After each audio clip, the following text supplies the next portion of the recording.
Yo, what's up mga kaibigan? Nalina tayo magkwentuhan. Ngayong NBA West Finals ay nakita natin na hindi nabigyan ng sapat na tulong ang two-time MVP Shai Gilgeous-Alexander ng kanyang mga kakampi lalo na ang starters. Si Jalen Williams nga ay hindi lamang sa playoffs bagkus buong regular season ay labas-pasok nga ito sa lineup dahil sa hamstring injury.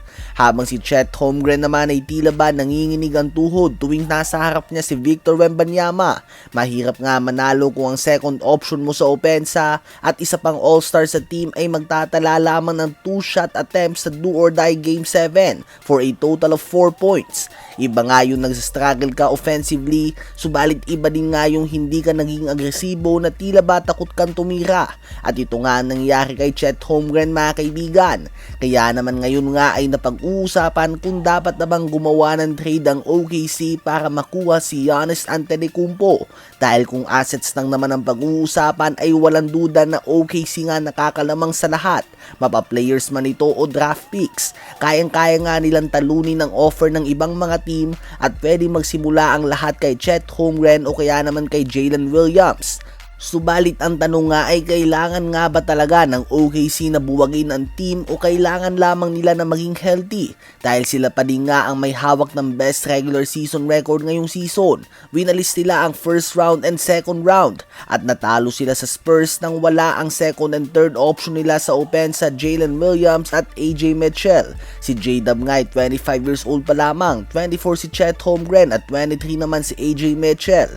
Pwede nga sila pa din mga kaibigan ang best team sa NBA kung healthy sila, subalit talagang kontrapelo nga nila si Wemby at ang San Antonio Spurs. Kung kayo ba ang tatanungin, gugustuhin nyo ba na buwagin ang core lineup ng OKC para sa two-time MVP din Giannis Antetokounmpo o kailangan lang talaga nila na maging healthy at sila pa din ang best team sa buong NBA ngayon? Habang si Wemby naman ay talagang desidido nga siya mga kaibigan na magkampiyon. Gustong gusto niya nga daw mga kaibigan na magkampiyon na tila ba nakadepende nga daw dito ang kanyang buhay. Pahayag din ni Wemby na kailangan pa nila ng 4 na panalo at hindi pa sila tapos. Sinasabi nga ng iba na sobrang OA naman umano ni Wemby dahil sa pag-iyak nito, subalit hindi nga naiintindihan ng iba ang matinding passion niya para sa basketball at talagang gusto niya lamang na manalo at pangarap niya nga daw ang magkampiyon sa NBA simula pa noong bata siya. Si Wemby 22 years old pa lamang at pinangalanan na siya bilang ang Magic Johnson Western Conference Finals MVP matapos na mag-average ng 27.4 points, 10.9 rebounds and 2.7 blocks per game on 40% shooting sa 3-point line.